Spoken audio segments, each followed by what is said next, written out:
Hello দর্শক, সবাইকে সালাম এবং শুভেচ্ছা জানিয়ে শুরু করছি আজকের টাইম এক্সক্লুসিভ। আশা করি সবাই ভালো আছেন এবং আজকের বিষয়গুলো আমরা আলোচনা করব তা জানাচ্ছি প্রথমে আপনাদের। আজকের বিষয়ের মধ্যে আছে যে ইরান কর্তৃক যুক্তরাষ্ট্রের গ্যাস স্টেশন সিস্টেম হ্যাক করার অভিযোগ এবং সর্বত্র নিয়ে হইচই এবং এক ধরনের আতঙ্ক বিরাজ করছে। এই বিষয়টি জানার চেষ্টা করব।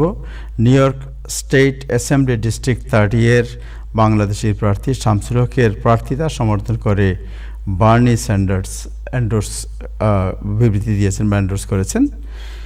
পুলিশ কর্মকর্তা থেকে রাজনীতির মাঠে কি পরিবর্তন আনতে চান এই প্রার্থী, এই বিষয়টি আজকে জানার চেষ্টা করব।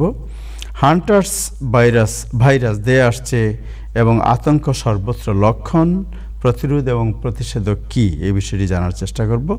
যুক্তরাষ্ট্র বাংলাদেশ জ্বালানি সহায়তা সমঝোতা স্বাক্ষর করা হয়েছে এবং কিভাবে লাভবান হবে বাংলাদেশ এবং এ নিয়ে বিতর্ক চলছে, এই বিষয়টি আজকে আমরা জানব।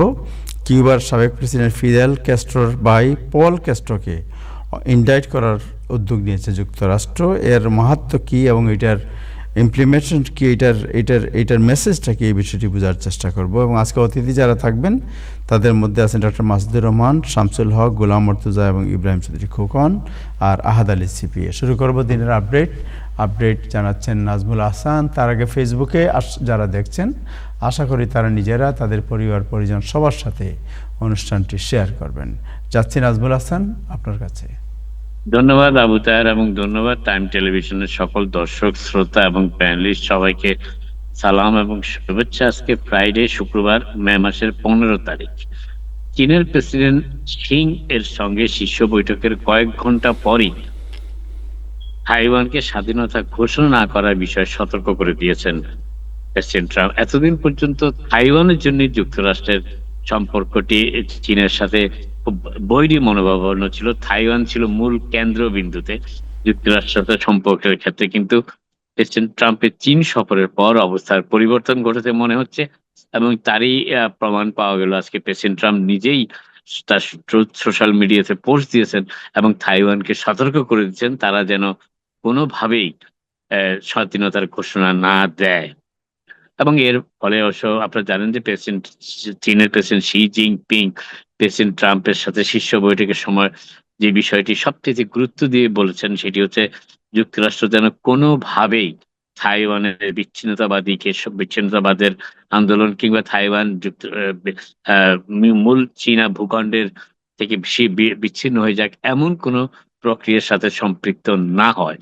এবং প্রেসিডেন্ট ট্রাম্পের আজকের যে ঘোষণা, যে ট্রুথ সোশ্যাল মিডিয়াতে তার যে পোস্ট, তাতে মনে হচ্ছে যে প্রেসিডেন্ট ট্রাম্প চীনের প্রেসিডেন্ট শি জিনপিং এর কাছে এই বিষয়টি নিয়ে মোটামুটি ঐক্যমতে পৌঁছেছেন যে তাইওয়ান চীনেরই অবিচ্ছেদ্য অংশ এবং সেই জন্য তিনি তাইওয়ানকে বিশ্ব সতর্ক করে দিচ্ছেন তারা যেন কোনোভাবেই স্বাধীনতা ঘোষণা না করে।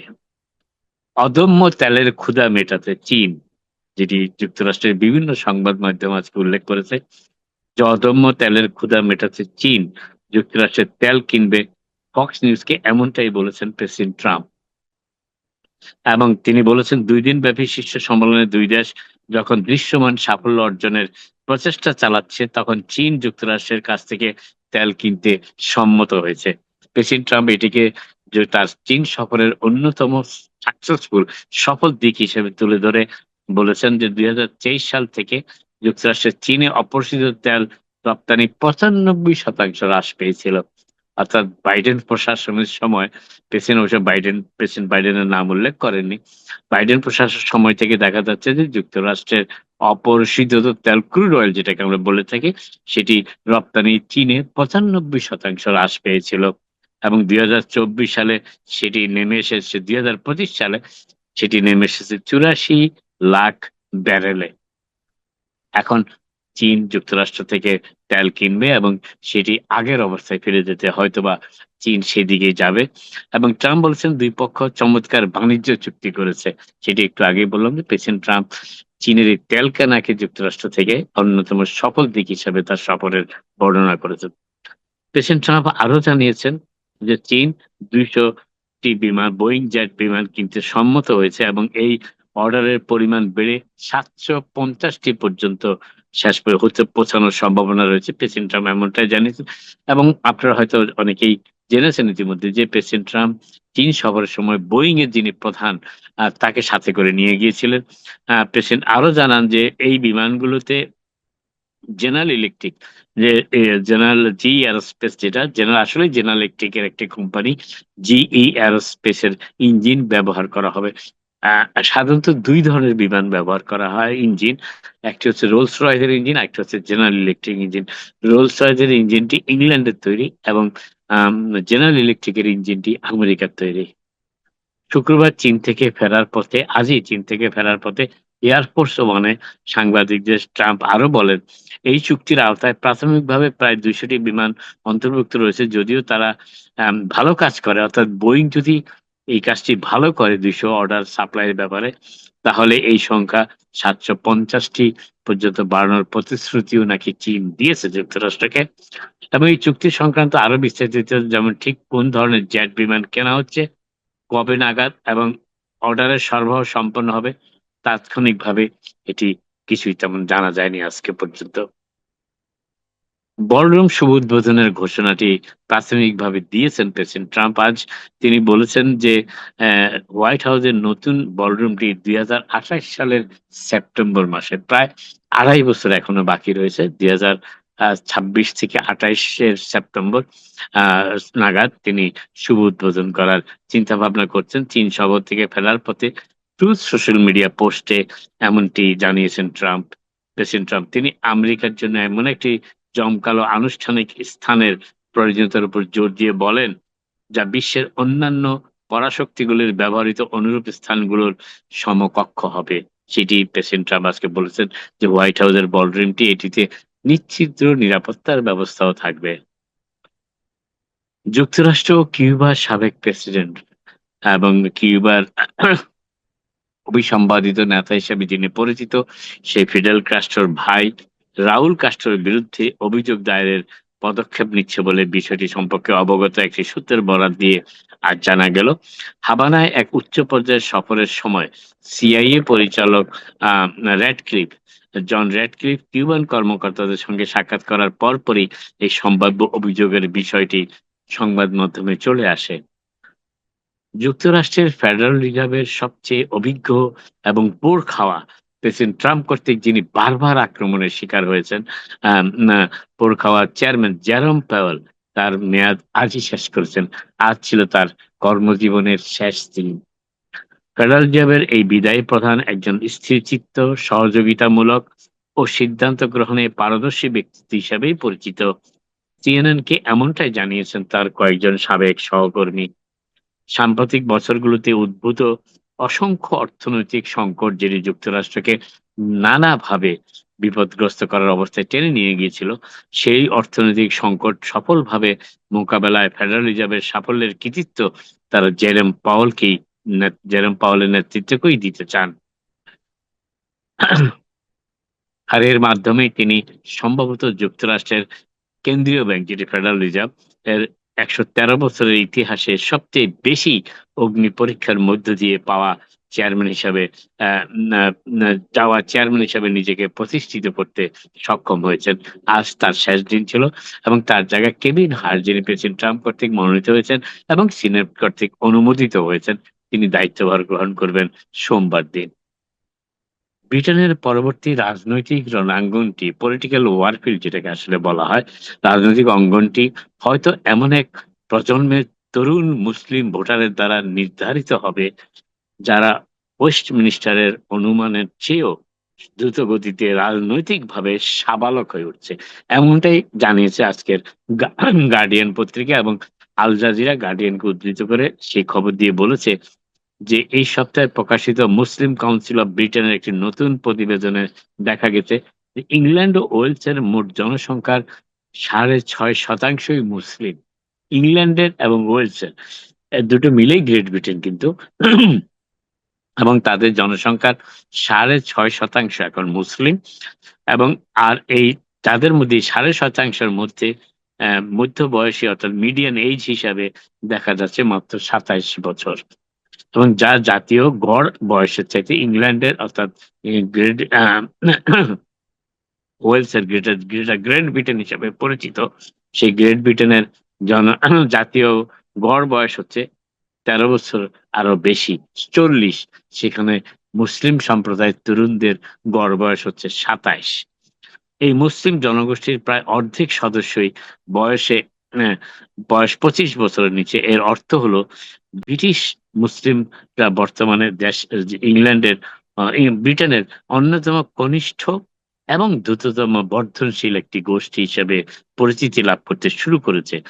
গবেষকরা বলেছেন, রাজনৈতিক গবেষক যারা, তারা বলেছেন যে ভোটাধিকারের বয়স কমিয়ে 16 বছর করা হলে এই পরিবর্তনটি রাজনৈতিকভাবে গ্রেট ব্রিটেনের জন্য তাৎপর্যপূর্ণ হয়ে উঠতে পারে, যা সম্ভাব্যভাবে ব্রিটেনের ভোটার তালিকায় আরো প্রায় 1.5 লক্ষ মুসলিম ভোটার সংযুক্ত করা সহজ হবে। গত বছর লেবার পার্টির সরকার ভোটাধিকারের বয়স কমিয়ে 16 করার প্রস্তাব করেছিল। এটিকে আইনে পরিণত করার লক্ষ্যে বর্তমানে সংসদে প্রস্তাবটি নিয়ে বিতর্ক চলছে এবং এর অনুমোদনের জন্য অবশ্যই হাউস অব কমন্সের সংসদ সদস্য এবং হাউস অব লর্ডস এর সদস্যদের সম্মতি প্রয়োজন। আজ এখানেই শেষ করি, আবার আপনাদের সাথে কথা হবে। আপনারা সবাই ভালো থাকুন। Thank you Nazmul Hasan, thank you, আপনাকে অনেক ধন্যবাদ।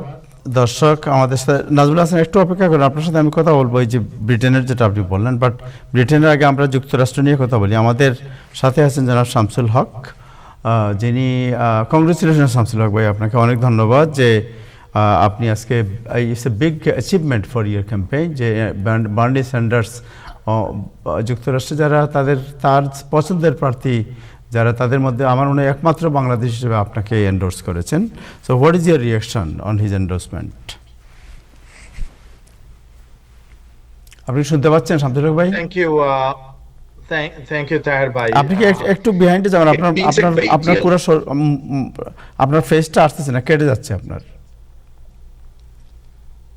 Okay. Okay, let's see you. Over here now. Hello. G, So, it means a great deal to me because Bernie Sanders is someone that I've always admired for many years, not just because of his politics, but because he is one of the most principled and honest leaders in America. For decades, he has stood up for working people, immigrants, families struggling to get ahead. আপনার and he has net never খুব been afraid দুর্বল to fight. Shamsul Haque ভাই, অসম্ভব দুর্বল net, আটকে যাচ্ছে feed. Is there any way you can connect with wifi? Let me log out and let me call you from my cell phone then. জি please please, thank you so much, thank you. আচ্ছা, in the মিটে আমরা দেখি আপনি অন্যটা থেকে join করেন। নাজমুল হাসান, যেটা আপনি বললেন একটু আগে যে ব্রিটেনের যে ব্যাপারটা, ব্রিটেনে এইটা, সো আপনি কি মনে করেন কি ধরনের পরিবর্তন আনতে পারে ব্রিটেনের রাজনীতিতে এই বিষয়টি?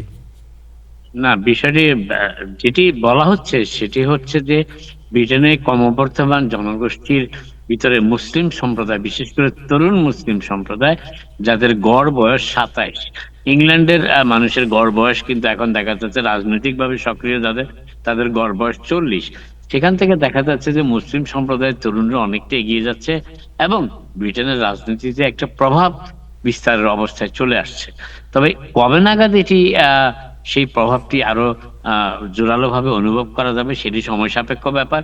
তবে ধারণা করা হচ্ছে আগামী 15 থেকে 20 বছরের মধ্যে যুক্তরাজ্যে অর্থাৎ গ্রেট ব্রিটেনে মুসলিম সম্প্রদায়ের ভোট একটি উল্লেখযোগ্য পরিবর্তনের বিষয় হিসেবে দেখা দেবে।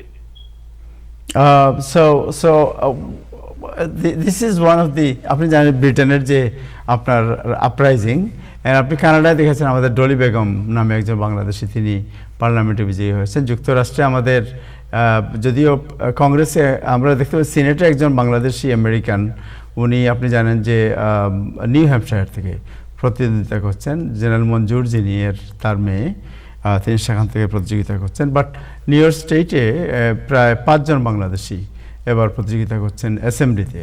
সো বাংলাদেশিদের এই যে ব্যাপারটা, একজন তো ইতিমধ্যে একজন প্রথম আপনি জানেন যে সিটি কাউন্সিল নির্বাচিত শাহানা হানিফ। সো বাংলাদেশিদের এই ব্যাপারটাকে আপনি কিভাবে দেখছেন? বাংলাদেশে যারা যুক্তরাষ্ট্রে জন্মগ্রহণকারী বাংলাদেশি, যাদের গড় বয়স আমি বলবো এখনো 30-এর নিচে, 30 কিংবা 35-এর নিচে, তাদের যে উত্থান, তাদের যে অগ্রযাত্রা, সেটার সাথে যারা বাংলাদেশ থেকে এদেশে এসেছেন ইমিগ্রেন্ট হয়ে, আহ, তাদের অগ্রযাত্রার সাথে বেশ পার্থক্য আমি লক্ষ্য করি। এর এর অনেকগুলো কারণও থাকতেই পারে। সামাজিক অবস্থান একটি ব্যাপার, ল্যাঙ্গুয়েজের ব্যারিয়ার একটি ব্যাপার, এই দেশের মানুষকে ঠিক সেইভাবে অনুধাবন করে তাদের হয়ে কথা বলার যে কারিশমা, সেটা অর্জন করার একটা ব্যাপার এখানে রয়েছে। তবে আমার কাছে যেটি মনে হয় তাহের, সেটি হচ্ছে যে আমাদের তরুণ প্রজন্ম যারা এই দেশে জন্মগ্রহণ করেছেন, যাদের বয়স গড়ে এখন 25 থেকে 35-এর কোঠায়, তারা আগামী 5 থেকে 10 বছরের মধ্যে যুক্তরাষ্ট্রের রাজনৈতিকভাবে প্রভাবশালী হিসাবে পরিচিত হবেন, এতে কোনো সন্দেহ নেই। তার কারণটা একটাই, আমি যেটা মনে করি, যে আমাদের প্রজন্ম যুক্তরাষ্ট্রের রাজনীতি, অর্থনীতি, বিভিন্ন ক্ষেত্রে সাফল্য, সাকসেস দেখাচ্ছেন। সেই সাকসেসটা শুধু রাজনীতির ক্ষেত্রে আমি বলবো না, ব্যবসা, এন্টারপ্রেনারশিপ, পলিটিক্স সবকিছু মিলিয়ে যে একটা একটা ভালো ডায়াসপোরার মতন অবস্থা, যে ডায়াসপোরার যে উন্নতিটা আমরা লক্ষ্য করছি, সেটি কিন্তু খুব সাবস্টেন্সিয়াল। এটিকে খুব হালকাভাবে দেখার সুযোগ নেই। এবং আমার মনে হয় যে পলিটিক্যাল এডুকেশন, এই দেশের পলিটিক্যাল এডুকেশন যেটা, সেটাও আমাদের তরুণ প্রজন্ম হাতে নাতে শিখছে, হাতে নাতে যাচ্ছে। বিভিন্ন American main stream politician, senator, কংগ্রেসম্যানদের ভলান্টিয়ার হিসাবে তারা অনেকেই কাজ করছে, কাজে লিপ্ত আছে। আপনারা অনেকে জানেন, থ্যাংক ইউ। ওয়াশিংটন ডিসি বলেন, আমেরিকার যে পাওয়ার হাউস গুলো রয়েছে, সেই পাওয়ার হাউস গুলোর খুব কাছাকাছি তারা অবস্থান করে। Thank you so much. জানাব শামসুল হক, আপনার কাছে যাই। শামসুল হক ভাই, আগে আপনার লাইনটা ডিস্টার্ব হচ্ছিল, সো প্রথমে আপনাকে কংগ্রেচুলেশন যে আপনি বার্নি স্যান্ডার এন্ডোর্সমেন্ট পেয়েছেন। You are the only Bangladeshi যে বার্নি স্যান্ডার এন্ডোর্স করেছেন, অন্য কোনো প্রার্থী তার এন্ডোর্সমেন্ট পান নাই। So what is your reaction Bernie স্যান্ডারের এই এই এই এই এই এন্ডোর্সমেন্টের পরিপ্রেক্ষিতে? আমি খুবই এক্সাইটেড, কারণ বার্নি সেন্টার ইজ সামবাডি যে আমি অনেক দিন থেকে অ্যাডমায়ার করি, because of not because only of his politics, but he is one of the most principled politicians, one of the most honest politician in the United States. And উনি যে fight করতেছে, উনার ইউনিভার্সিটি অফ শিকাগো থেকে আরম্ভ করে, ছাত্র জবানা থেকে আরম্ভ করে এখন পর্যন্ত, সেই ফাইটস গুলো হচ্ছে ওয়ার্কিং ক্লাস পিপুলের জন্য, যে ফেয়ার এবং জাস্ট যে জিনিসগুলা, এগুলার জন্য। এবং এই জিনিসগুলা আমার কাছে ডিপলি রেজোনেটস, কারণ আমি একজন working class person, age N immigrant. আমি এদেশে আসছি 25 বছর আগে, লেখাপড়া করছি, কাজ করছি, এবং আলহামদুলিল্লাহ I am doing well.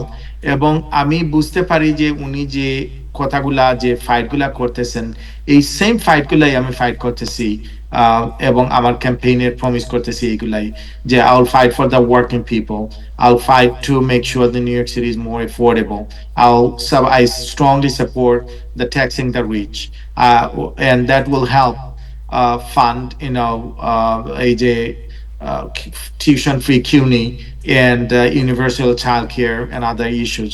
So it is a great honor and privilege to receive his endorsement. What it means also is that I have to redouble my efforts to make sure that I campaign hard and win this election with all of your help. Thank you so much. তো বাংলাদেশি কমিউনিটির কাছে আপনার কী ধরনের প্রত্যাশা এবং কী ধরনের সহযোগিতা প্রয়োজন বলে আপনি তাদের কাছে, what is your appeal two Bangladeshi community?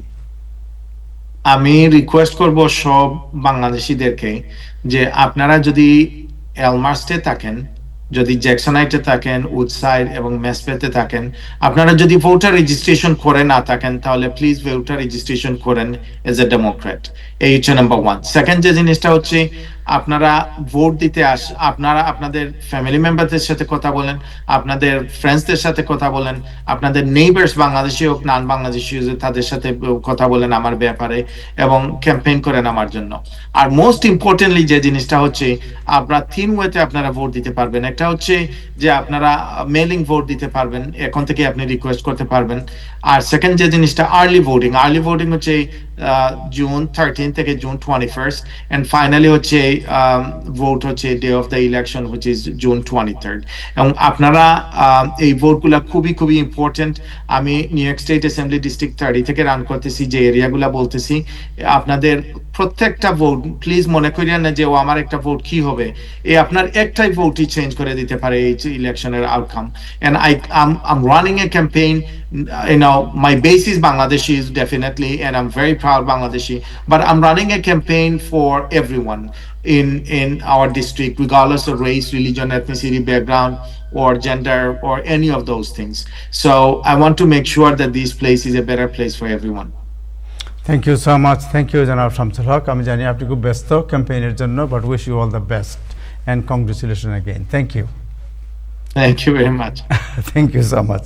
দর্শক, আমাদের সাথে যুক্ত হয়েছে জনাব গুলাম মুর্তজা, যিনি ওয়াশিংটনে বাংলাদেশ দূতাবাসের প্রেস মিনিস্টার। জনাব গুলাম মুর্তজা, আপনাকে শুভেচ্ছা জানাচ্ছি আমাদের অনুষ্ঠানে যোগদানের জন্য। আপনি জানেন যে বাংলাদেশ যুক্তরাষ্ট্র জ্বালানি সমঝোতা স্মারক স্বাক্ষরিত হয়েছে, এবং এই নিয়ে বিভিন্ন জনের অনেক কনফিউশন আছে, অনেক প্রশ্ন আছে যে এক্স্যাক্টলি কী ধরনের সমঝোতা স্মারক স্বাক্ষরিত হয়েছে এবং এর মধ্যে কি আছে এবং কে বেনিফিটেড হবে এর মাধ্যমে। কেউ কেউ বলছে যুক্তরাষ্ট্র সব নিয়ে গেল, আমরা সব কিছু দিয়ে দিলাম তার কাছে।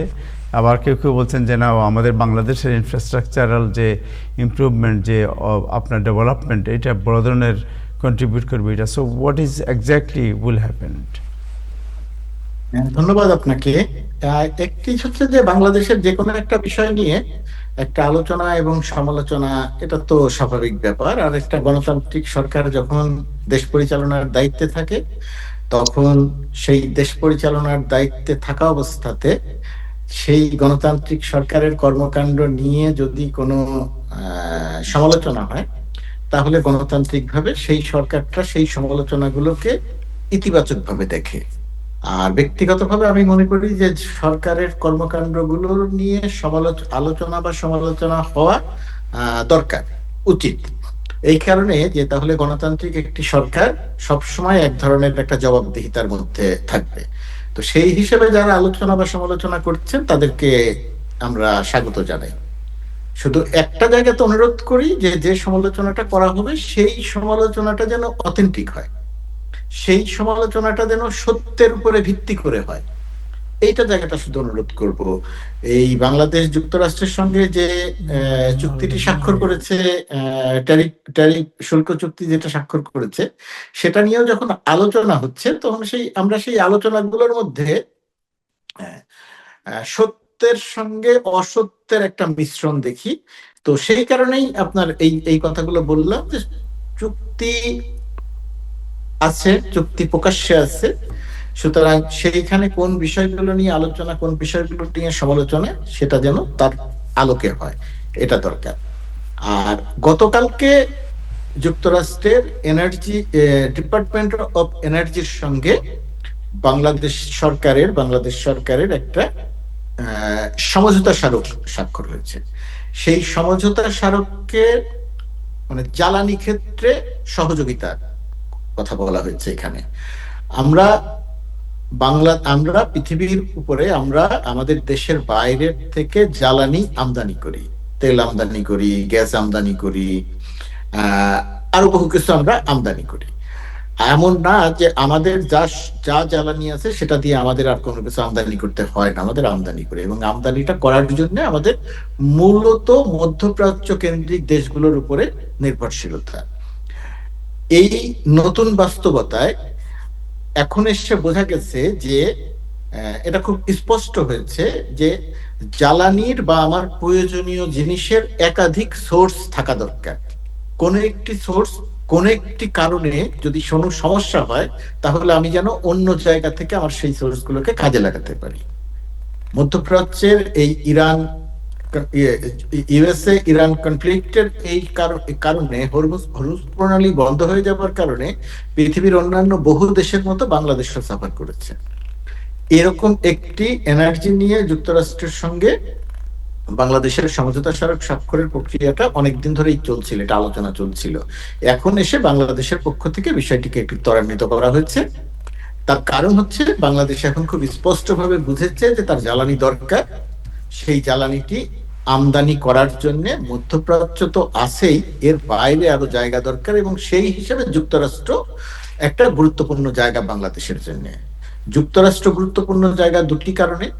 এক নম্বর কারণ হচ্ছে যেটা আমাদের প্রচলিত একটি ধারণা আছে যে যুক্তরাষ্ট্রে জিনিসের দাম বেশি, গ্যাসের বা এলপিজি বা অন্যান্য জিনিস যেগুলো আমরা আমদানি করব সেগুলোর দাম বেশি, অন্য জায়গায় কম। এটা হচ্ছে আমাদের একটা প্রচলিত ধারণা, যুক্তরাষ্ট্র দূরের দেশ, উন্নত দেশ, দাম বেশি, এটা এক ধরনের ধারণা। কিন্তু বর্তমান সময়ে এসে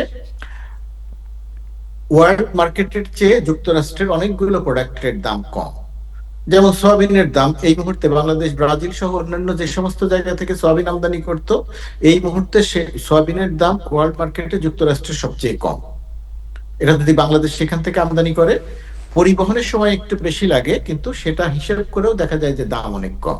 তো সেরকম একটা জায়গাতে বাংলাদেশ এখান থেকে যুক্তরাষ্ট্র থেকে এলপিজি কিনবে, অন্যান্য জ্বালানি যখন যেটা দরকার হবে সেটা কিনবে, এবং সেই দামটা হিসেব করে দেখা গেছে, গতকালকেও আমি নিজেও কথা বলেছি আমাদের জ্বালানি মন্ত্রণালয়ের সঙ্গে। জ্বালানি মন্ত্রণালয়ের সচিব আমাদের পররাষ্ট্রমন্ত্রীকে যখন বলছিলেন যে এই মুহূর্তে পৃথিবীতে এলপিজির দাম যা আছে যুক্তরাষ্ট্র থেকে কিনলেই সবচেয়ে কমে পড়ে। এই কথাটা বললাম এই কারণে যে যে সমঝোতা স্মারকটা স্বাক্ষর হয়েছে গতকালকে, সেই সমঝোতা স্মারকে যুক্তরাষ্ট্র এবং বাংলাদেশ একে অপরকে সহায়তা করবে। তো সহায়তা কি, বাংলাদেশ এখান থেকে কিনবে। আর কেনার সময়ের যে দাম, এটা আমাদের ভুল বোঝাবুঝির অংশ, যে বেশি দামে কিনবে, এখানে বেশি দামে কেনার কোনো সুযোগ নেই। কেনার সময়ে যে দাম, ওয়ার্ল্ড মার্কেটে যে দাম, এবং বাংলাদেশ যখন কিনবে তখন এটা নিয়ে দর কষাকষি হবে, নেগোসিয়েশনের ভিত্তিতে দাম নির্ধারিত হবে এবং সেই রকম দামে কেনা হবে। যেহেতু সেই রকম দামে কেনা হবে, সুতরাং এখানে আসলে বাংলাদেশ সব দিয়ে দিল, দেশ বিক্রি করে দিল, অসম চুক্তি, অসম সমঝোতা, এই কথাগুলো বলার সুযোগ নাই। সেই কারণেই আমার যেটা বক্তব্য, যে আপনারা সহ, টাইম টেলিভিশন সহ, যুক্তরাষ্ট্র না নিউ ইয়র্কের যে সমস্ত পত্রিকা আছে, দেশের বাইরে অন্যান্য জায়গার যে পত্রিকা আছে, বাংলাদেশের যে পত্রিকা গণমাধ্যম আছে, তাদের সবাই সমালোচনা করুক, কিন্তু সমালোচনাটা তথ্যের ভিত্তিতে করুক। রাইট। সো আপনি আপনি আপনি যেটা মনে করেন যে যুক্তরাষ্ট্র এবং বাংলাদেশের যে জ্বালানি সমঝোতা, যে আপনার স্মারক চুক্তি হয়েছে, এটাতে ultimately definitely Bangladesh will be আপনার বেনিফিটেড। বাট আপনি আরেকটা জিনিস আপনাকে জিজ্ঞেস করতে চাই, যে আপনি জানেন যে হাসিনা সরকারের পতনের পরে একটি নতুন সরকার ক্ষমতায় এসেছে, এবং একটা নতুন ইরা মনে করা হচ্ছে, বলা হচ্ছে বাংলাদেশে একটি নতুন সম্ভাবনার সুযোগ হয়েছে বাংলাদেশে। সো এক্ষেত্রে প্রবাসে যারা আছে, আপনি জানেন যে আমাদের প্রবাসী অত্যন্ত ভাইব্রেন্ট, তরুণ প্রজন্ম, আগের প্রজন্ম, বিভিন্নভাবে বিভিন্নজন তারা কন্ট্রিবিউট করতে চান বাংলাদেশের ডেভেলপমেন্টে। সো বাংলাদেশে এই যে প্রবাসী যারা আছে, যুক্তরাষ্ট্র প্রবাসী যারা, তারা কিভাবে কোন কোন ক্ষেত্রে কন্ট্রিবিউট করতে পারে বলে আপনি মনে করেন? আমি যতদূর জানি, বর্তমান সরকারের, তারেক রহমানের বর্তমান সরকারের প্রবাসীদের নিয়ে অত্যন্ত সুপরিকল্পিত চিন্তা ভাবনা আছে। প্রধানমন্ত্রীর নিজেরই এটা নিয়ে অনেক পরিকল্পনা আছে, চিন্তা ভাবনা আছে। এই যে প্রবাসীদের, আপনাদের নিউ ইয়র্ক সফর করলেন প্রবাসী কল্যাণ মন্ত্রী, তিনি নিজেও কথা বলেছেন, আপনাদের সঙ্গে ইন্টারভিউতেও তিনি কিছু কথা বলেছেন, প্রবাসী কার্ড সহ অন্যান্য বিষয় নিয়ে কথা বলেছেন। আর এর বাইরে প্রধানমন্ত্রীর প্রবাসীদেরকে নিয়ে অনেক পরিকল্পনা আছে, বিশেষ করে প্রবাসে যারা অনেক ভালো কাজ করছেন, আপনাদের দ্বিতীয় প্রজন্ম বা সমসাময়িক যাই হোক না কেন, তারা যেভাবে বাংলাদেশের অগ্রগতিতে ভূমিকা রাখতে পারেন, এটার জন্য আগামী কিছুদিন পরে গিয়ে সরকারটা আরেকটু সুসংগঠিত হলে এই জায়গাটাতে আরো কিছু উদ্যোগ দৃশ্যমান হবে। তো সেই উদ্যোগগুলো দৃশ্যমান হওয়ার আগে আমি বিস্তারিত কিছু বলতে চাই না, শুধু এটুকুই বলতে চাই যে বর্তমান সরকারের এই জায়গাটাতে একটা গুরুত্বপূর্ণ চিন্তা ভাবনা আছে, এবং সেই চিন্তা ভাবনাটা আপনারা খেয়াল করে দেখবেন যে এর আগে যে ইন্টারিম সরকার ছিল, সেই ইন্টারিম সরকার কিন্তু প্রবাসীদের প্রতি অত্যন্ত আন্তরিক ছিলেন এবং প্রবাসীদের জন্য দৃশ্যমান ভাবে কিছু করার চেষ্টা করেছেন, কিছু করতে পেরেছেন, কিছু হয়তো পারেন নাই। ভোটার তালিকায় অন্তর্ভুক্ত করা হয়তো ব্যাপক হারে হয়নি, কিন্তু হয়েছে, উদ্যোগটা হয়েছে, সামনের দিকে আরো আগাবে। সেই ধারাবাহিকতা এবং আরো কিছু অভিনব পরিকল্পনা বর্তমান সরকারের আছে, তারেক রহমানের সরকারের আছে, এটা আরেকটু পরে গিয়ে এটা দৃশ্যমান হবে। Thank you so much. আপনাকে আমরা আপনি অনেক সুন্দর ইনফরমেশন দিলেন, এবং আপনাকে আরও মাঝে মধ্যে আমরা আমাদের সাথে সংযুক্ত করব, বিকজ অনেক জিনিস আছে একসাথে করার। প্রবাসীরা বাংলাদেশে তাদের রুট, এবং তারা সেখানে কন্ট্রিবিউট করতে চান। সো মাঝে মধ্যে আমরা যদি জানতে পারি আপনাদের কাছ থেকে যে কোন কোন ক্ষেত্রে প্রবাসীরা কন্ট্রিবিউট করতে পারেন, দেন আমার মনে হয় অনেক বাংলাদেশি তাতে উপকৃত হবেন। Thank you. নিশ্চয়ই নিশ্চয়ই এটা দেখেন, বাংলাদেশের এখন যে বাংলাদেশ সরকার, বাংলাদেশের এখন যে অবস্থা, এই যে সারা পৃথিবীতে বাংলাদেশের 1 কোটির বেশি মানুষ ছড়িয়ে আছেন, উন্নত যুক্তরাষ্ট্রের মতো, নর্থ আমেরিকার মতো, নর্থ আমেরিকা, ইউরোপ ছাড়াও মধ্যপ্রাচ্য কেন্দ্রিক যে সমস্ত দেশে ছড়িয়ে ছিটিয়ে আছেন, এই সামগ্রিকভাবে এই প্রবাসীদেরকে বাদ দিয়ে বাংলাদেশের এখন এবং ভবিষ্যতের কোন সরকারেরই আলাদা করে এদেরকে বাদ দিয়ে চিন্তা করা সম্ভব না।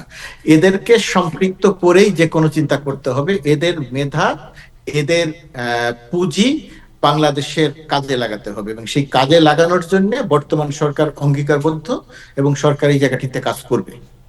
থ্যাংক ইউ, আপনাকে অনেক ধন্যবাদ। থ্যাংক ইউ গোলাম মুর্তজা। অনেক ধন্যবাদ। আমি একটা কাজের মধ্যে থাকার কারণে আমি অত্যন্ত দুঃখিত, অন্যদের কথা শুনতে পারছি না, আমাকে একটু বের হয়ে যেতে হচ্ছে। Thank you so much. Thank you, আমি জানি আপনাকে। থ্যাংক ইউ আপনাকে সময় দেওয়ার জন্য। অনেক ধন্যবাদ আপনাদের সবাইকে যারা এখনো সম্পৃক্ত আছেন। Thank you.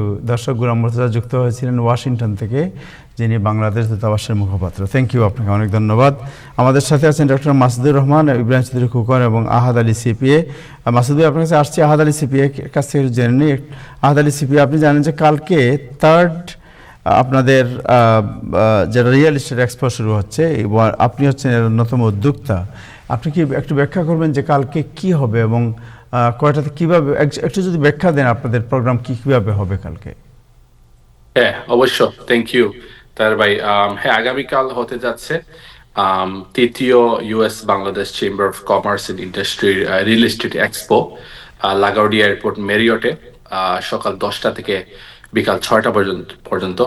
এইটা আপনারা বলতে পারেন একটা রিয়েল এস্টেট মেলা। একই ছাদের নিচে আপনার যত প্রকার রিয়েল এস্টেটের সার্ভিস প্রোডাক্ট আছে সব এখানে আপনি সেই ওদের সাথে নেটওয়ার্কিং করতে পারবেন। আপনার লয়ার থাকবে, ব্যাংক থাকবে, আপনার গভর্নমেন্ট অফিসগুলো থাকবে, ডিপার্টমেন্টস অফ বিল্ডিং থাকবে, হাউজিং প্রিজার্ভেশন ডেভেলপমেন্ট থাকবে, কনডিশন থাকবে, আপনার ইন্সপেক্টর থাকবে, এপ্রেজাল কোম্পানি থাকবে, আদার লো, এবং পাশাপাশি এই এক্সপোর পাশাপাশি এখানে প্যানেল ডিসকাশন হবে, সেমিনারের মতো 6টা সেমিনার হবে। আমরা বিভিন্ন টপিকস, বর্তমানে যে current topic AI in real estate, first time home buyer যারা প্রথম বাড়ি কিনতে চাচ্ছেন ওদের ফ্যাসিলিটি কি আছে, যারা ইনভেস্টার ফিক্স এন্ড ফ্লিপ করে ওদের কি ফ্যাসিলিটি আছে, ইসলামিক শারিয়া যে ইসলামিক লোন আছে সেটা নিয়ে ডিসকাশন হবে। সো এটা পুরো একটা দিনব্যাপী প্রোগ্রাম, যেটা আমাদের কমিউনিটির জন্য খুবই দরকার। কেন আমাদের বাড়ি, আমাদের বাংলাদেশি নিউ ইয়র্কে বাড়ি কিনতেছে, নিউ ইয়র্কের বাইরেও বাড়ি কিনতেছে, বাট সবসময় সবচেয়ে স্মার্টেস্ট ডিসিশন নিতে পারে না, বিকজ রিসোর্সগুলা ওদের সামনে থাকে না, অপশনগুলা সব সামনে সবসময় থাকে না। সো এই জায়গাতে আমাদের সব অপশন নিয়ে আসতেছি। আপনি ডিফারেন্ট ব্যাংকের সাথে, ডিফারেন্ট লেন্ডারের সাথে, citizens bank, chase bank, M&T bank, ওরা সবাই থাকবে এখানে। প্রায় 55-এর মতো ভেন্ডার থাকবে এখানে, যে এক্সিবিটার যেটাকে বলি, বিভিন্ন সার্ভিস নিয়ে আসবে। ওদের সাথে আপনি প্রায় এই জিনিসটা আপনি যদি অন্য সময় করতে চান, আপনি ডিফারেন্ট ব্যাংকার, আপনি ডিফারেন্ট লয়ারের সাথে আপনি কথা বলতে গেলে আপনার সময়, ওদের সাথে সিরিয়াল নিতে হয়, অ্যাপয়েন্টমেন্ট নিতে হয়, আপনার টাইম, প্রচুর একটা টাইম যাবে, সপ্তাহখানিকের বেশি। আর আপনার এখানে আসলে একই ছাদের নিচে আপনি সব অপশন, সব ফেসিলিটি রিয়েল এস্টেট নিয়ে আপনি জানতে পারবেন। এখানে আপনি যদি এখন বাড়ি কিনতে না চান, আপনি যদি পরে কিনতে চান, আপনি সেই ইনফরমেশন, সেই তথ্যটা আমরা দিচ্ছি। এখানে আমরা কমিউনিটির জন্য এই ইভেন্টগুলো করতেছি। কেন? আমরা চাই যে আমাদের community continue to grow and continue to grow হওয়ার জন্য আপনার different networking events, different educational, what's out there they need to know. And through this real estate expo, we will be spreading a lot of information and a lot of benefits, যেগুলা আমরা যে ভুল যেন না হয়। বাড়ি কিনতে গিয়ে প্রায় সময় মানুষরা বাড়ি কিনে প্রপারলি ইন্সপেকশন করে না, পরবর্তীতে সমস্যা পাওয়া যায়, টাইটেলের সমস্যা, মর্গেজ কোম্পানি ওদের কাছ থেকে বেশি ফি নিয়ে নিছে, বিভিন্ন ধরনের প্রবলেম ফেস করে আমাদের কমিউনিটি। বাট আমরা এই জায়গাতে খোলা একটা প্রোগ্রামে সব ইনফরমেশন ওপেনলি হোম বায়ার যারা আছে ওরা জানতে পারবে। Thank you. এটা কয়টা থেকে কয়টার মতো চলবে আপনাদের প্রোগ্রাম? হ্যাঁ, এখান আমাদের সকাল 10টা থেকে বিকাল 6টা পর্যন্ত চলবে। সো আমাদের প্রথম 10টা থেকে 11টা আমাদের একটা ব্রেকফাস্ট থাকবে, সব যারা আসবে early we will have breakfast and networking. সকাল 11টা থেকে আমাদের সেমিনারগুলো শুরু হবে, প্রতি হাফ অ্যান আওয়ার পর পর সেমিনার চলবে। আমাদের এখানে আরো কিছু স্পেশাল আছে, exhibitor and special kind of parks, যেটাকে বলা হয় এমেনিটিস। এখানে ফর প্রফেশনাল হেডশট থাকবে, যারা we have free professional headshots. এখানে some we may have some parking for the first 300 people, free parking at the LaGuardia Marriott, some light pizza for lunch. So আমরা পুরো একটা এক্সপিরিয়েন্স, পুরো দিনব্যাপী একটা experience এখানে আমরা তৈরি করতেছি। শুধু যে আসবেন যাবেন না, আপনি এখানে there is going to be something for everyone. সবার জন্য কিছু না কিছু এখানে থাকবে, এখানে আপনি যে এখানে বেনিফিটেড হইতে পারবেন। থ্যাংক ইউ, আপনাকে অনেক ধন্যবাদ সময় দেওয়ার জন্য। Thank you, wish you all the best. Thank you so much. Thank you, Thank you. Thanks. Doctor Masudur Rahman, আপনাকে যাই। সো আপনি জানেন যে হান্টার বাইডেনের নাম শুনলাম আমরা এতদিন, বাইডেন সাহেবের ছেলে, যারা এটা আপনার সকল আপনার কনজারভেটিভ ট্রাম্প শিবির, যারা নিজেরা মাগার নাম এখন অ্যাভয়েড করার চেষ্টা করছে। কিন্তু আপনি জানেন এটা, যে আজকে বিশাল রিপোর্ট বেরিয়েছে নিউ ইয়র্ক টাইমসে, যে মাগারাই এখন চাচ্ছে মাগাকে ফেলে দিয়ে পালিয়ে যেতে, আপনার এই ধরনের একটা অবস্থা বিরাজ করছে। সো এর মধ্যে আপনি দেখেন যে হান্টার ভাইরাস সর্বত্র আতঙ্কের সৃষ্টি করেছে, এবং এই বিষয়ে অনেকেই জানতে চান যে হোয়াট ইজ হান্টার ভাইরাস, এটার আপনার লক্ষণ কি, এটাকে বাঁচার উপায় কি, যদি হয় তাহলে ঔষধ কি? Okay, assalamu alaikum, Tahir bhai, assalamu alaikum, all the big panelists and Time Television সমস্ত দর্শক মণ্ডলী। It's very nice to see Ibrahim bhai is here. দেখেই ভালো লাগে। যাক, এনিওয়ে, হান্টার বাইডেন যদি বলেন এবং যদি এটাকে প্যারালাল করেন, তাহলে পরে এটা যথার্থই শুনছি হান্টার বাইডেন, মনে হচ্ছিল যে হান্টার বাইডেন পুরো আমেরিকাকে নিয়ে যাচ্ছে, আর ট্রাম্প সাহেবের মুখে তো হান্টার বাইডেনের নাম ছাড়া আর কিছুই নাই। বাট হান্টার ভাইরাস যে আমাদের অ্যাটাক করবে, এটা আমরা বুঝতে পারি। তাও যদি দেখেন, তাহলে পরেও যদি মানে প্যারালাল করেন কোন রকমে, তাহলে পরেও it is not dangerous. Right. প্রথম কথা হলো, মানে নট ডেঞ্জারাস এট মাগা। প্রথম কথা হলো যে it is not globally pandemic, হতে পারবে না। It's not like Covid, not like AIDS, ওই ধরনের ভাইরাস না। এটা ম্যান টু ম্যান খুব একটা যায় না আর কি, জুটনিক, মানে animal to man, animal to human আসলে পরে ওইটা end, it doesn't go to anybody else generally. এটা এত সিম্পল। বাট এটা কেন হঠাৎ করে আমাদের কাছে আসলো, ওয়াই? একটা হচ্ছে যে হান্টার ভাইরাসের এটা খবরে চলে আসার কারণ হচ্ছে Betsy Arakawa is the wife of Gene Hickman. জিন হিকম্যানকে কে চিনে না বলেন? Is great artist.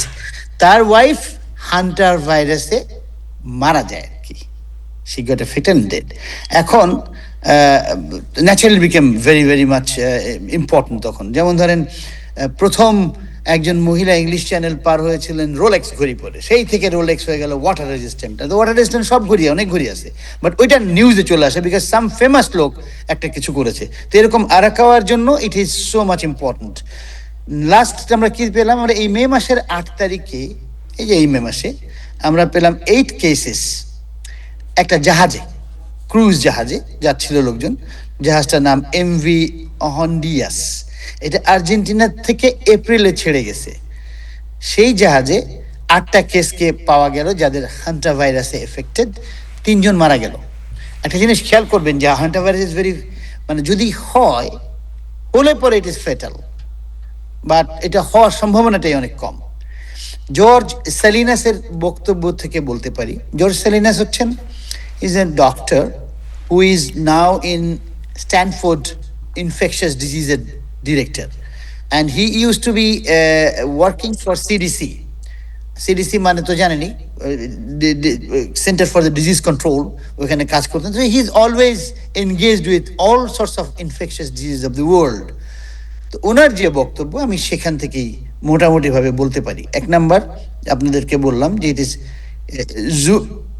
Zoonotic somebody is trying to call me, but anyway, I just have to stop. আমাকে শুনতে পাচ্ছেন? জি, আমি শুনতে পাচ্ছি, জি। আচ্ছা, ভেরি গুড। তো এটা শুধুমাত্র থাকে রোডেন্টদের, ওয়াইল্ড রোডেন্টদের মধ্যে। বিভিন্ন রকমের মাইস, বিভিন্ন রকমের ডিয়ার মাইস, নর্মাল মাইস, যে আমাদের ঘরের যে মাইসগুলো তারা কিন্তু এটাকে ছড়ায় বলে জানাই যায়নি এখন পর্যন্ত। এটা ছড়ায় জঙ্গলের। এখন ইয়ে থেকে আপনার ওই আর্জেন্টিনা থেকে যারা এসেছিল তাদের কেউ জঙ্গলে গিয়েছিল বলেই পাওয়া গেছে আর কি। ওইখানে গেলে পরে ওই রোডেন্টের থেকে, ওই ওই ইঁদুরের থেকে তার ফিসিস বা তার ইউরিন এগুলো লেগে থাকে বিভিন্ন জায়গায়।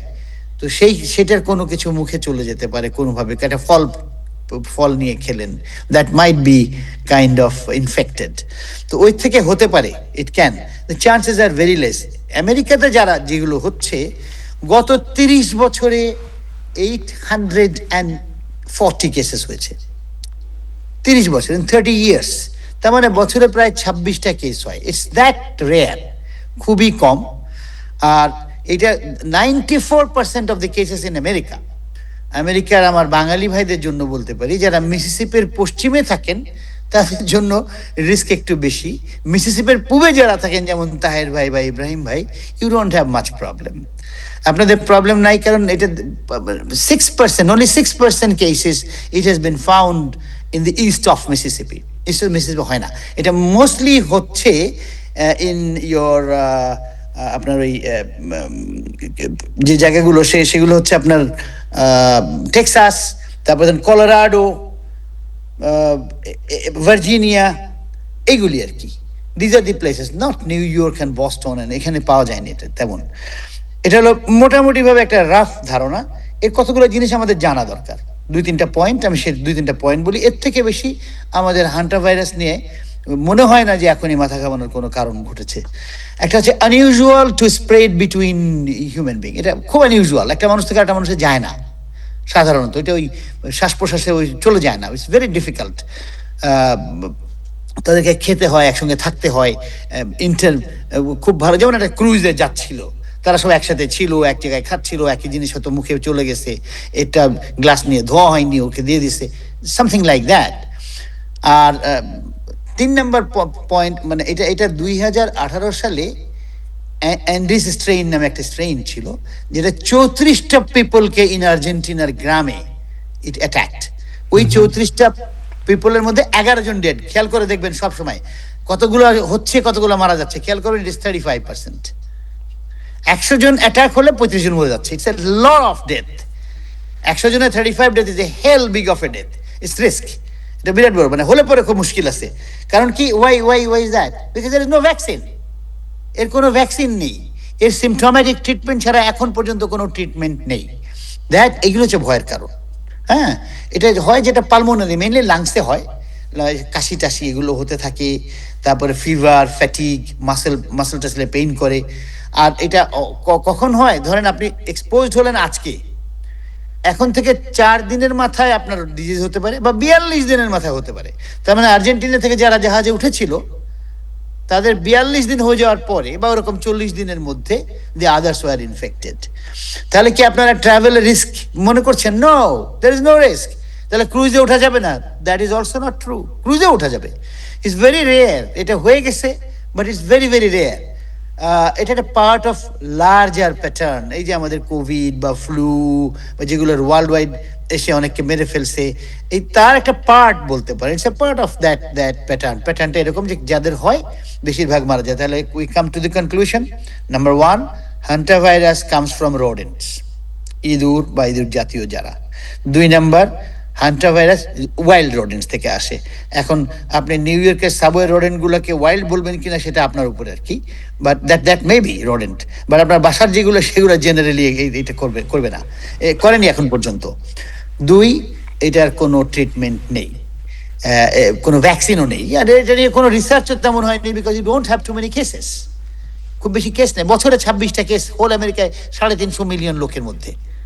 1 বছর পরে 26টা কেস পাবেন আপনি। 30 বছরে 840টা case. Can you imagine that? So it is very rare. আর নেক্সটটা হচ্ছে যে it is important because a very important person has died, যার জন্য ইম্পর্টেন্ট হয়ে গেছে। আর আমাদের জানার দরকার যেটা, সেটা হচ্ছে যে it is man to man যেটা আর কি, সেটাও হওয়ার chance com. And the fatality, আবার বলি, লাস্ট ফ্যাটালিটি ইজ 35%। আপনি যতগুলা জায়গাতে দেখবেন যে অনেকে এফেক্টেড হলো কি করে, ম্যান টু ম্যান, ও definitely an answer you, man to man যখনই একই জিনিস শেয়ার করে ফেলে, then it can come very intimately থাকে যারা, যেমন ধর একটা ক্রুজের মধ্যে আপনারা ইন্টিমেটলি আসেন, খাচ্ছেন একসাথে, দ্যাটস এ ডিফারেন্ট ইস্যু। তো এছাড়া ম্যান টু ম্যানও ইটস এ ডেড। অনেক সময় এই যে ডক্টর সেলিনাস বলে যে ম্যানের মধ্যে যখন ঢুকলো রোডেন্ট থেকে, then that's end of the story. ওই ম্যানের হয় বাঁচবে নাই মরবে, ওয়াটার যাই হোক না কেন, it doesn't spread any longer. এই হচ্ছে মোটামুটি ভাবে হান্টার ভাইরাসের ব্যাপার। এই আটলান্টিকে এটা আবিষ্কার হয় প্রথম কিছুদিন আগে, ধরা পড়ে মে 8 তারিখে, 8 কেসেস, 3টে মারা গেছে, আবার দেখেন 35% ডেড। এই হচ্ছে ব্যাপারটা আর কি মোটামুটি ভাবে। তো আমি আমার বাংলাদেশিদের জন্য, যেটা আমরা কোভিডের সময় করেছিলাম সবাই মিলে, প্রতিটি জিনিসকে আমরা বুঝিয়েছিলাম এবং আমাদের দেশের লোকেরা যথেষ্ট ভালোভাবে বুঝেছিলেন। আমরা তখন আলাপ করেছি অনেকবার, তারা হাসপাতালে গিয়ে যেভাবে কথাবার্তা বলতেন, হাসপাতালে ডাক্তাররাই বলতো যে Bangladesh is they know about the disease, জানতো তারা। তো আমি তাদের জানার জন্য এইটুকু বলতে পারি যে এটা ভয়ের কিছু নেই, nothing to, it's a rare virus, comes from rodent, and মানুষ থেকে মানুষের ছড়ায় খুবই কম, very very rare. And lastly, it's funny, but it is true that 94% of the cases in America has been found in west of Mississippi. মিসিসিপির এপাশে যারা আছেন তাদের জন্য রিস্কটা অনেক কম, ওপাশে মিসিসিপির পশ্চিমে যারা, দে আর ইন ট্রাবল, যদি ট্রাবল অ্যাট অল হয়। Thank you. Thank you so much Ibrahim Chowdhury Khokon, আপনাকে অনেক সময় পরে পেলাম। যে হাত তুললেন, কিছু বলবেন মনে হয়? আমি এই সংক্রান্ত একটা বিষয় বলি। ডক্টর মাসুদের মতো লোক এরকম আলোচনায় আসলে আশ্বস্ত করা যায়। আমি তো গত 2-3 দিন দুশ্চিন্তায় ছিলাম। আমি আমার কাছে তথ্য হলো যে ইঁদুরের সাথে বসবাস যাদের, আমাদের কিছু বন্ধু বান্ধব নিউ ইয়র্কের মতো শহরে ইঁদুর বহুল এলাকায় বসবাস, আমি তাদের নিয়ে দুশ্চিন্তা। এত তো পরিষ্কার পরিচ্ছন্নতার সময় নিজেরা পান না। নিউ ইয়র্ক টাইমস পড়া, এইগুলো, এই সমস্ত রটেন কাজ নিয়ে ওনারা ব্যস্ত থাকেন। তো আপনার আজকের এই বক্তব্যে আশ্বস্তই হলাম যে এইসব নিয়ে দুশ্চিন্তার কোনো কারণ নাই। আমি নিজে খুব আশ্বস্ত হলাম। কিন্তু পাশাপাশি একটা জিনিস, ডক্টর মাসুদ, আপনাকে পেয়ে গেলাম, আমাদের দেশে হামে প্রতিদিন ছেলেরা মারা যাচ্ছে, মেয়েরা মারা যাচ্ছে। আমরা হামকেও একটা মরণঘাতী ভাইরাস হিসেবে জানতাম না। আমি জানি বাংলাদেশে যারা আলোচনা করতেছেন এটা নিয়ে রাজনীতি হচ্ছে, এটা হচ্ছে, আমি একটা সাধারণভাবে বলতে চাই যে এটা কি বাংলাদেশ সরকার এটা নিয়ন্ত্রণ করতে ব্যর্থ হচ্ছে? আমের একের পর এক মৃত্যু, এটা তো খুব ভয়ানক হয়ে দাঁড়িয়েছে। এবং এই বিষয়টাই যদি আপনি, এটা প্রাসঙ্গিক যেহেতু এটা ভাইরাস বা এইসব বিষয়ে যদি আপনি একটু আপনার অভিজ্ঞতা থেকে একটু মন্তব্য করতেন। জি। মিজলস বা হাম, আপনারা যদি মনে থাকে ছোটবেলা থেকে যারা বড় হয়েছি, হাম হয়নি এমন লোক খুব কম দেখেছি আমরা। এবং যার জন্য MMR একসাথে একটা ভ্যাকসিন দেওয়া হয়, মিজলস, মামস, রুবেলা, MMR একটা ভ্যাকসিন মাস্ট। পৃথিবীর প্রত্যেকটা মানুষকে ভ্যাকসিন নিতে হবে। আপনি আমেরিকার ভ্যাকসিন না নিলে you cannot enter any school, কোনো স্কুলে ঢুকতে পারবেন না। বাংলাদেশেও এই ভ্যাকসিনটা দেওয়া হয়, বাট নট দ্যাট ম্যান্ডেটরি। আমাদের এই কলেরা হলে বাজারে যেতে গেলে আটকে ধরে কলেরা ইঞ্জেকশন, ভ্যাকসিন দিত। কিন্তু হামের জন্য এটা একটা ম্যান্ডেটরি করা দরকার। ছোট বাচ্চাদেরই হয় এটা মেইনলি, হলে পরে দেয়ার মে বি ডেথ, মানুষ মারাও যেতে পারে। কিন্তু আমরা খুব ভয় পেতাম না ছোটবেলায় হাম হচ্ছে এবং কিন্তু ওটা দেখেন এত বেশি পরিচিত ছিল, ইভেন দাদি নানিরাও জানতো কি করতে হবে না করতে হবে। সিমটোম্যাটিক ট্রিটমেন্টটা তারা বুঝতো আর কি, কিভাবে কি করতে হবে। তারা তো ভ্যাকসিন বুঝতো না। বাট ভ্যাকসিন যদি দিয়ে দেন আপনি, তাহলে পরে আমার মনে হয় ভ্যাকসিনটা, আই ডোন্ট নো এটা mandatory, it should be mandatory. স্কুলে গোয়িং যে কোনো বাচ্চা স্কুলে যাক অথবা না যাক, তাদের জন্ম এটার একটা আছে, স্কেজুয়াল আছে পুরা, যে কত মাস বয়সে প্রথম দিবেন, তারপরে কবে দিবেন, তারপরে বুস্টার ডোজ কবে দিবেন, এটা ক্লিয়ার কাট একটা স্কেজুয়াল আছে। যদি আপনারা চান এই নিয়ে একদিন আলাপ করা যেতে পারে। বাট হামে আসলে মৃত্যু হওয়াটা আমি মনে করি যে আমি টোটাল সরকারকে না বলেই let us tell that আমাদের সবারই একটা failure. We should be more educated in this and we should get the vaccines properly. এটা সিম্পল, ভ্যাকসিন দিলে পরে বহুকাল আগে থেকে এই ভ্যাকসিনটা বিরাজমান, কেন আমরা নিচ্ছি না? এটা নিলে পরেই তো আর হয় না। তার মানে we are not efficient in giving our preventive medication to our people. মানুষের কাছে প্রতিরোধমূলক যে চিকিৎসা সেটা আমরা এখনো পৌঁছাতে ব্যর্থ হয়েছি, কিছুটা ডেফিনেটলি ব্যর্থ আমরা। এই ব্যর্থতার দায় আমাদের, ব্যর্থতার দায় সরকারের, সবাইকে নিতে হবে। ধন্যবাদ। Thank you. ইব্রাহিম সাহেব, এনিথিং আপনার কাছ থেকে আপসেট মনে হচ্ছে যে ট্রাম্প সাহেব চীনে খুব একটা সুবিধা করতে পারেন নাই, so it's make you upset or what? চীনে প্রেসিডেন্ট ডোনাল্ড ট্রাম্পকে যেভাবে মানে সম্বর্ধনা দেওয়া হয়েছে, যেভাবে তাদের যে ডেকোরেটিভ সম্বর্ধনা, এবং মানে ইটস অ্যামেজিং, মানে এবং সেখানে মানে এই যে আপনি ন্যাশনাল টেলিভিশনে অ্যামেজিং বলতেছেন, কালকের বিভিন্ন কাগজে রিপোর্ট পড়েছেন, বিভিন্ন কাগজ না, কাগজটার নাম বলে ফেলেন, বিভিন্ন কাগজ বলা হবে। আপনি কোন কাগজ থেকে পড়তেছেন এটা বলে ফেললেই আর পরের জিনিসটা বলতে হবে না, আপনি বলে ফেলেন। সারা ওয়ার্ল্ডের পিপল অপিনিয়ন মোবিলাইজ করে আপনার New York Times, Guardian, okay, তার মানে New York Times, London Times, CNN, ABC, NBC, that's what they are. আমি মনে করি এটা হিস্ট্রিক্যাল নতুন বিশ্ব ব্যবস্থার একটা সিগন্যাল, এবং আজকে আগামী বিশ্ব। এবং আরেকটা জিনিস দেখেন যে যুক্তরাষ্ট্র তাইওয়ানের স্বাধীনতার পক্ষে এতদিন কি ধরনের উত্তেজনা, আজকে উনি ওখানে গিয়ে সারেন্ডার করে বলছেন তাইওয়ানের স্বাধীনতা কেউ চাইতে পারবো না, হুঁশিয়ার করে দিয়েছেন তাইওয়ানকে। এগুলো শুনেন, এটাই হচ্ছে রাজনীতি, বিশ্ব রাজনীতির কৌশল। আপনি এক জায়গায় আপনি যে ওই যে বন্দে মাতরম স্লোগান দিয়েছিলেন আজ থেকে 100 বছর আগে, এটা কি আজও দিবেন? রাজনীতিতে কৌশল পাল্টায়। আজকে নতুন বিশ্ব ব্যবস্থায় চীনকে ইগনোর করার ক্ষমতা কারো নাই। প্রেসিডেন্ট ডোনাল্ড ট্রাম্পই মানে শুল্ক আরোপ করেছেন, টেরিফ আরোপ করেছেন, তারা টেরিফ আরোপ করেছে, এবং তারা আজকে যে জায়গায় গেছে আপনি তার সাথে কৌশলের আচরণই করতে হবে, এবং এটাই একটা নেতৃত্বের সর্বোচ্চ যোগ্যতা। সে যে স্ট্র্যাটেজিক প্ল্যানিং করে বর্তমান কৌশলকে ধারণ করে সে তার আলোচনাটা চালিয়ে যেতে পারে, এবং আমি মনে করি বিশ্ব রাজনীতিতে প্রেসিডেন্ট ডোনাল্ড ট্রাম্প এই কারণে স্মরণীয় হয়ে থাকবেন। জি, আমি একটু এখানে যদি অ্যালাউ করেন, তাহলে আপনারা অত্যন্ত জ্ঞানগর্ভময়, অত্যন্ত জ্ঞানী জার্নালিস্ট, তাদের সামনে আমি অত্যন্ত অপ্রতুল আমার জ্ঞান, মানে এইসব ব্যাপারে একজন জার্নালিস্টদের যেই নলেজ, ওই নলেজ হয়তো আমার নেই, বাট আমি যেটা বুঝি সেটা বলি আপনাদেরকে। যখন সে গেল এখানে, মানে যাওয়ার আগে তার প্রত্যেকটা কথা ছিল সবসময়, ফার্স্ট টার্মেও এই টার্মেও, যে আমাদের মেইন এনিমি হচ্ছে চায়না, আমরা সমস্তভাবে রুখে দেবো কাকে? চায়নাকে, টেরিফ দিয়ে, স্যাংশন দিয়ে, এটা দিয়ে, সে চায়না, এবং সে তার আবার চায়না বলার একটা ভিন্ন ধরনও ছিল, China, we have to do this thing, এগুলো বলতো আর কি। কিন্তু যখন পরিস্থিতিটা সে বুঝতে, আমি মনে করি যে ইব্রাহিম ভাই আন্ডারস্ট্যান্ডস লিটল মোর দেন ডোনাল্ড ট্রাম্প, মানে আসলেও কিন্তু আমি এটা যোগ করি নাই, মানে হি আন্ডারস্ট্যান্ডস লিটল বেটার যে মানে বিশ্ব রাজনীতি কোন দিকে যাচ্ছে, সোফার China and America R concern, এটা উনি বুঝে না আমার কাছে মনে হয়। দেখেন, যখন উনি গেল তখন চায়না ডেইলিতে, আমি পেপারের নাম বলি, চায়না ডেইলিতে নিউজ আসলো যে প্রথম হেডলাইন নিউজ হচ্ছে কাজাকিস্তানের প্রেসিডেন্টের সাথে কি আলাপ হচ্ছে, একেবারে ফ্রন্ট পেজ হেডলাইন নিউজ। তার সাইডে কলাম থাকে না, আপনারা কি কলাম বলেন, রাইট কলাম বা হোয়াট এভার কলাম, ওই কলামের মধ্যে আসলো যে আসিতেছে, ট্রাম্প সাহেব আসছেন, দ্যাটস অল, আর কোনো কিছু নেই। সো প্রথম থেকেই চীনাদের একটা ভঙ্গিটা ছিল খুব বেশি গুরুত্ব না দেওয়া। এখন এয়ারপোর্টের ব্যাপারটা, চায়নার একটা ব্যাখ্যা দেখলাম, চায়নার একটা লোকের ব্যাখ্যাটা এরকম যে সবাই জানে that he likes to be in a grandiose ভাবে তাকে প্রেজেন্ট করা সে খুব লাইক করে। তো তার সামনে কিছু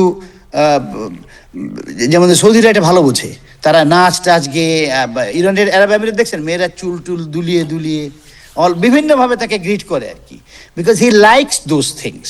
তো তাকে লাইক করার একটা, গেস্ট আসলে পরে তাকে নিজেদের গ্রিপে রাখার জন্য এই কতগুলো 200 বাচ্চা পাঠিয়ে দিল, ফ্ল্যাগ নিয়ে নাড়ালো টাড়ালো, এটা তো আমরা ছোটবেলায় করতাম মোনায়েম খান গেলে পরেও, বাট এনিওয়ে, তো এইটা করছে। খেয়াল করে দেখেন, the president did not go to greet him, it was the vice president. Okay, president যায়নি। আচ্ছা, তো এটা that is a diplomatic signal that we consider you like that, আমার কাছে তাই মনে হয়। আর আরেকটা হচ্ছে যে China has given its red lines, red লাইনগুলো দিয়ে দিচ্ছে সে, ক্লিয়ার কাট, এগুলোতে কোনো ভুল নেই। দ্যাট এই বন্ধ টন্ধ করা কি করা না করা এগুলো we don't agri, we don't accept. এবং এমন কোনো চাইনিজ কোম্পানি যদি এই সমস্ত বারকে মানে তারাও বিপদে পড়বে। আমেরিকার দেওয়া বার it's not backed by United Nations resolution, so তারা এটাকে ইলিগাল বলছে already. This are illegal thing they are doing and we don't accept. যদি তোমরা you want to test us, you can test us, আমাদের জাহাজ রেগুলার যাচ্ছে, Chinese আর regular যাচ্ছে। এই হচ্ছে মোটামুটি একটা ব্যাপার। তো ট্রাম্প সাহেবও প্রবাবলি এখন বুঝতে পারছেন দ্যাট ওয়ার্ল্ড খেলাতে, বিশ্বের দাবা খেলায় চায়না একটা বড় player, almost the second player এখন বলতে ইকোনমিক্যালি তো ডেফিনেটলি সেকেন্ড প্লেয়ার, অন্যান্য দিক থেকে সেকেন্ড প্লেয়ার হয়ে যাচ্ছে। চায়নার কাছে আমেরিকার একটা হিউজ অ্যামাউন্ট অফ বন্ড আছে, এই বন্ডটা ছেড়ে দিলে পরেই আমেরিকান ডলারের অবস্থা আরো খারাপ হয়ে যাবে। ইট ইজ অলরেডি ইউয়ান দিয়ে বেচে কেনা হচ্ছে। এই জিনিসগুলো বুঝতে পারলে ভালো আর কি, কারণ আমরা থাকি এই দেশে ভাই, এই দেশের উন্নতি হওয়াটা আমরা চাই। তো যারা এই দেশের উন্নতিটা বুঝতে পারে না, তারা আমাদের জন্য, তাদেরকে সমালোচনা করা মানে দেশের সমালোচনা করা নয়। সমালোচনা করার অর্থ হচ্ছে যে আমি এই দেশটার ভালো চাচ্ছি, এ কেন খারাপ ভাবে এইভাবে আমাদেরকে দিচ্ছে, কেন আমার ইজ্জত, আমি বাইরে গেলে পরেই আমেরিকান বলে যে ইজ্জতটা ছিল এটা কেন কমিয়ে দিচ্ছে, এমন সব কারবার করে। এই জিনিসটা আমার কাছে মনে হয়, again no joke, that Ibrahim ভাই understands better than Trump. Thank you so much. ধন্যবাদ। আমি এখানে একটু ধন্যবাদ দিতে চাই ডক্টর মাসুদকে। শুনেন, একটা দেশের প্রেসিডেন্টের প্রতি দেশের নাগরিকের কি পরিমাণ ভালোবাসা থাকলে তাকে আরেকটা দেশের এয়ারপোর্টে প্রেসিডেন্ট আসলো না, এটা নাগরিকের সম্মানে লাগে। এই ভালোবাসাটা দেখানোর জন্য ডক্টর মাসুদের মতো দেশপ্রেমিককে ধন্যবাদ জানাতে চাই। এটা ঠিক, এটা তার বুকে লেগেছে, আমার লাগে নাই। আমি মনে করি এটার প্রোটোকলের অংশ হিসেবে গেছে। কিন্তু একজন প্রেসিডেন্টের প্রতি একটা দেশের নাগরিকের ভালোবাসাটা কোন পর্যায়ে গেলে এই ধরনের একটা অনুভূতি হয়, এটা মেনে নিলাম। এবং তার আলোচনায় এসেছে যেটা সত্য, যে যুক্তরাষ্ট্রের মানে পাশাপাশি চীনকে নিয়ে আসার বা বর্তমান বিশ্ব ব্যবস্থায় দ্বিতীয় বৃহত্তম শক্তি হিসেবে নিয়ে আসার একটা প্রয়াস সফলভাবে করেছে প্রেসিডেন্ট ডোনাল্ড ট্রাম্প। বাসু ভাই, আপনাকে আবারও ধন্যবাদ। জি, একজন দর্শক লিখছেন যে আপনি পিঠ চুলকাচ্ছেন, এটা আমি জানি না কেন লিখছি, এটার অর্থ কি তাও আমি জানি না। ইব্রাহিম সাহেব, পিঠ চুলকানো দুভাবে হয়, মানে একটা হচ্ছে যে জুড়ে খাবলা মারা, আর একটা করে খাবলা মারাটা আরামের, আর একটু জুড়ে মারলে এটা মানে আঙ্গুলের দাগ পড়ে যায়। এবং এটা কি মিন করছে, কোনভাবে ডক্টর মাসুদ কোনভাবে নিবেন, এটা দর্শক কিভাবে কি মিন করছে এটা আমি জানি না, but very diplomatic. Thank you doctor Masud ভাই, থ্যাংক ইউ ইব্রাহিম চৌধুরী খোকন। দর্শক, আজকে এ পর্যন্তই, আগামীকাল আবার দেখা হবে। সবাই ভালো থাকবেন, খোদা হাফেজ।